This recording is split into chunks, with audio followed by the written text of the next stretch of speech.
Hola a todos.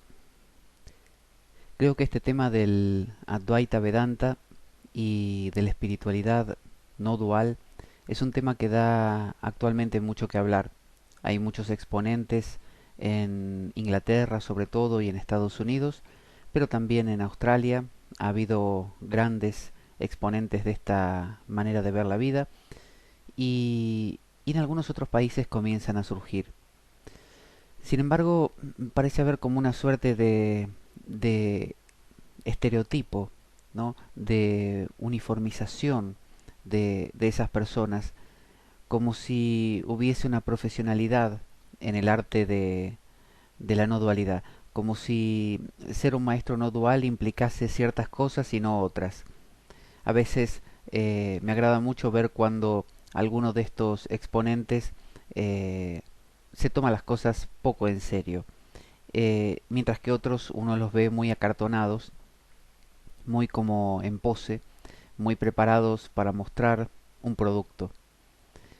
Se nos ha criado desde muy pequeños con la idea de que la espiritualidad es sinónimo de parsimonia, de tranquilidad extrema, de imperturbabilidad, y vemos santos como San Francisco de Asís, que querían domar a su hermano asno, a su cuerpo, y vemos yogis que querían domar a su mente. Y ahí vemos que a veces vemos películas norteamericanas que tanta gracia nos causan a veces por su triunfalismo extremo, por ejemplo, estos soldados que rescatan al mundo desde los extraterrestres, un asteroide que viene directo hacia la Tierra para destruirla, una tormenta galáctica, no sé, fuego desde el centro de la Tierra, y siempre hay como un componente de heroísmo, de autosacrificio, de autoinmolación, como de que tiene que doler. Y cuando vemos que ese personaje ondeando la bandera norteamericana se autoinmola al mejor estilo de un kamikaze japonés, nos parece que eso tiene una mística especial. Nos parece que el hecho de que sufra esa persona es importante. Quizás nuestra cultura que está basada en el sufrimiento de Jesús, ¿no? El sufrimiento que redime al mundo, por esa misma razón quizás nos parece tan importante que debamos sufrir, que nos tengan que pasar cosas.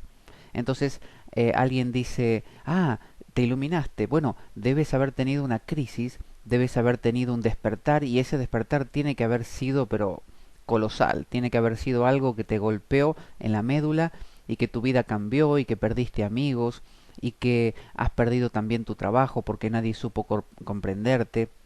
Es como que nos parece que tiene que haber pasado algo. Es esa especie de cosa de que nos parece que si no salió en las noticias, en el periódico, en el diario, no vale.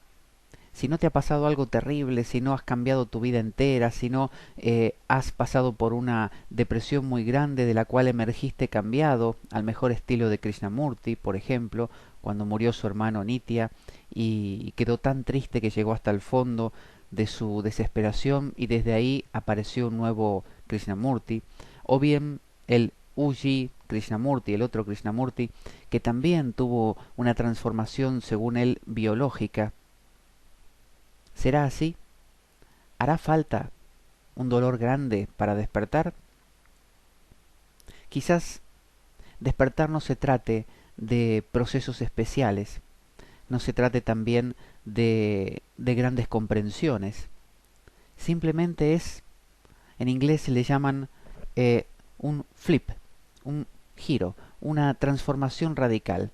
Algo que ¡pum!, en un momento y en el siguiente momento ya no está más. Y contado así parece como si hubiera sido una adquisición, como si yo hubiese logrado un estado especial, como si hubiese arribado a algo que no tenía. Pero lo hemos hablado otras veces y no es algo que no se tenga, es lo que es. Y es lo más normal del mundo. Es decir, cuando uno está acostumbrado a que la espiritualidad sea el templo, la iglesia, la comunión, eh, la aceptación de los ancianos o de los sacerdotes, y pasa de un momento a otro a comprender el kit de la cuestión, el kit de la vida, lo más importante de la existencia, entonces no hace falta más religión, no hace falta más práctica, no hace falta más armonización de chakras, ya toda la vida es un templo, ya lo cotidiano es lo perfecto. Y cuando uno dice lo cotidiano, uno piensa, bueno, alcanzó ese despertar, esa comprensión, debe vivir flotando, pisando nubes, debe caminar entre mariposas, debe vivir en un mundo donde nada le afecta, nada le pasa, se levanta por las mañanas siempre con el mismo humor, una alegría pero arrolladora. No, en absoluto, porque eso era el estado creado, era el estado inventado, era el estado buscado y propiciado continuamente por el esfuerzo. Y eso conllevaba siempre frustración. Entonces, imagina tu vida siendo normal, como antes de que empezases con todo el esfuerzo por mejorar, antes de que la sociedad te haya envenenado, por así decirlo, insuflado la droga del más, mejor. En Estados Unidos o en el mundo americano suele haber esta cosa de más grande, más fuerte y más rápido, ¿no? Más grande, más fuerte y más rápido. Tengo una casa, bueno, quiero una casa más grande. Mi vecino se compró una lancha, yo quiero una lancha más grande. El coche de mi vecino anda más rápido que el mío, quiero uno más rápido y fuerte. Mi vecino es fuerte, yo quiero ser más fuerte. Mi vecino es más inteligente, yo quiero ser más inteligente todavía que mi vecino. Quiero batir el récord Guinness. Quiero llegar a demostrarme y demostrarles que valgo. Y para eso tiene que doler, porque si no duele no tiene gracia. Entonces, te estoy proponiendo vivir una vida sin ese dolor de lastimarse por esforzarse por llegar a... No, en absoluto. Te estoy diciendo que si así eres, sé así, pero sabe que es una profunda tontería. Ese es el detalle. Iluminarse no significa que nada te importe más, no significa soltarlo todo, no ir a trabajar y dejarte morir. En la India existe la idea del Jivan Mukta. Jiva significa el ser viviente, Mukta, libre. El Jivan Mukta es aquella persona que alcanza el despertar. Pero como alcanza el despertar, se entiende que aniquila su mente y solo le queda el karma remanente. Y ese karma remanente hace que esa persona tenga las experiencias que ese karma antiguo le mantienen todavía con él y quizás vive solo 21 días. 21 días y muere. ¿Por qué? Porque no tiene interés en nada. Entonces, ¿esa es la propuesta? No. Si te conviertes en eso, estás tan muerto como la persona que trabaja el día entero porque cree que ahí está la felicidad, o como la persona que cree que en el sexo o en el, no sé, en la velocidad o en la adrenalina, ahí está la cosa. La diferencia entre una persona podríamos llamar despierta y una que no lo está es que la primera no toma las cosas en serio, no que no las hace, las sigue haciendo. Le gusta leer, sigue leyendo. Le gusta trabajar, sigue trabajando. Le gusta el sexo, sigue teniendo sexo. Con muchas mujeres, con muchas mujeres. Le gusta, no sé, la electrónica, es la electrónica. Le gusta cocinar, cocinará.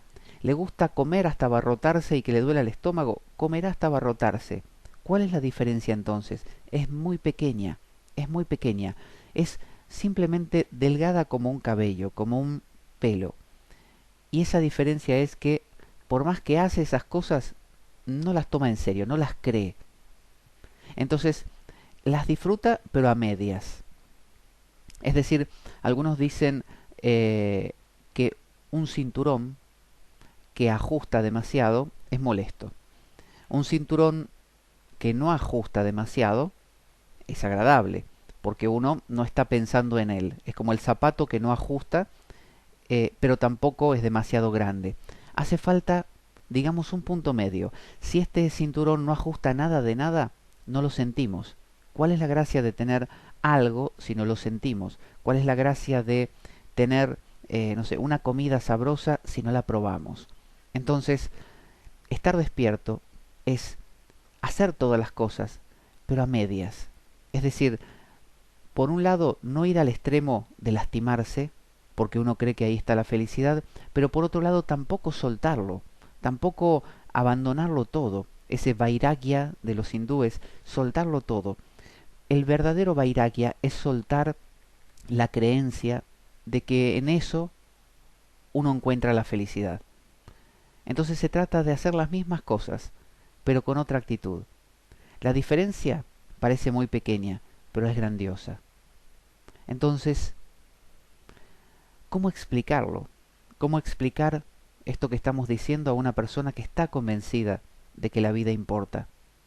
La verdad es que no hace falta, no hace falta, porque en el fondo cada una de las personas está en equilibrio. Cada una de las personas es la totalidad misma, jugando a que le importan mucho las cosas. Y uno diría, bueno, va a haber sufrimiento, entonces, de todas maneras lo hay. Está el sufrimiento de la persona que sufre por sus hijos, está el sufrimiento de la persona que sufre por sus estudios, está el sufrimiento de la persona que sufre por su trabajo, por el amor. Cualquiera de estos sufrimientos están siempre, aún en la persona despierta. Solo que la persona despierta tiene como un mínimo de atenuación, como algo pequeñito que lo atenúa. Entonces no lo cree del todo.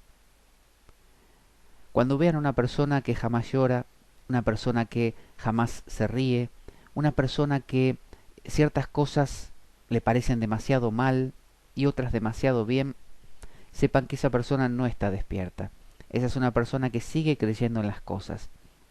Mientras que si viene una persona que sea maestro, gurú, sabio o el barrendero de la esquina, que hace las mismas cosas que todos, pero tiene un algo ahí, un algo especial, un algo que no parece ser lo mismo que todos los demás. Es como que tiene una forma de ver la vida ligeramente diferente. Cuando ven a una persona así, sepan que esa persona está despierta. Cuando la gente busca maestros, suele buscar con un estereotipo de maestro. Entonces buscan a alguien que no se enferma, porque les parece que enfermarse no es espiritual, alguien que no tose, no estornuda, no eructa, alguien que no tiene jamás una pasión. Entonces, ¿qué pasa? Finalmente lo encuentran una persona que más o menos cuadra con ese enfoque. Lo empiezan a seguir, se convierten en sus discípulos, viven en su ashram o van cada tanto a visitarlo y un día, esa misma persona que aparentemente era tan pura, tan inmaculada, cristalina, blanca, imposible de manchar con nada, descubren que esa persona abusó de menores, se enamoró de su secretaria, se fugó o con algún amante, o hizo alguna cuestión con el dinero, y descubren que esa persona finalmente era tan humana como ellos. En ese momento se desengañan y sienten que les ha fallado y que no era la persona adecuada, que no era quien decía, que era un mentiroso. Entonces comienzan otra vez la búsqueda de otra persona. Y si resulta que no la encuentran, van a poner esa imagen en alguien divino. Y van a decir, no, es el gurú interior, es Dios, es esa cosa que nada puede tocar y que es, eso sí, es extremadamente puro. Lo llamarán el alma, el Dios interior, el maestro interior, el guía interior, la voz interior, no, todo lo interior. ¿Por qué interior? Porque lo interior no se puede ver, ya que todo lo que veo me decepciona, me invento algo interior, ¿no? Algo que sea inaccesible, que yo no lo pueda palpar realmente, para que nunca me entere, como justamente es intocable, impalpable, inenarrable, todo lo que es o sea, imposible de subjetivar, imposible de remitir algo concreto. No lo puedo tocar. Entonces, al no poderlo tocar, no me puedo decepcionar de ello, porque jamás me entero. Es como la persona que, como se fue lastimada muchas veces en el amor, para no sufrir más, prefiere cerrar su corazón. Entonces vive el resto de su vida con su corazón cerrado. No sufre, pero tampoco goza. Entonces, buscar ese gurú interior o ese gurú inmaculado es simplemente proyectar lo que nos gustaría hacer. Y en el fondo, fondo, sabemos que es imposible. porque ya nos han decepcionado muchos de estos gurús. Algunos otros los vemos desde lejos y sabemos que deben tener algún componente así. Y dime una cosa, ¿no te sientes más a gusto y seguro cuando estás con una persona que te muestra lo que es, aun si te muestra ese costado de diablo, ese costado oscuro, que con una persona que se muestra como un ángel, como perfecto, como que jamás osaría lastimarte o jamás osaría a quedarse con algo de tu dinero o que jamás miraría con lascivia a tu esposa? A veces ese tipo de personas, la persona natural, espontánea, en la India le dicen sahaya. Sahaya significa espontaneidad. Entonces, esa vida espontánea, esa naturalidad de ser lo que uno es, obviamente matizado por la sociedad, pero de ser lo que uno es, sin fingir, ¿no te da más calma porque sabes que esa persona te está mostrando todo, que no te está ocultando o fingiendo? Entonces, ¿qué es la iluminación? ¿Qué es el despertar? Es solo una palabra. Despertar, iluminarse, es simplemente una especie de darse cuenta o una especie de traducir en palabras algo que siempre estuvo ahí, que es que todo, pero todo está bien. Cuando luchas con tus pensamientos porque no te gustan que estén ahí, te desgastas. Cuando intentas ser lo que no es, lo que no eres, te desgastas. Cuando intentas creer que otro es lo que no es, te desgastas. Y te desengañas y vuelves a empezar. Y te compras otro libro de autoayuda y vas a otro curso e intentas recomenzar la dieta y volver a amar y prometer y no cumplir. O cumplir a medias. O cumplir a veces. Pero después ese cumplimiento, esa promesa cumplida empieza a desvanecerse y vuelve a lo de siempre.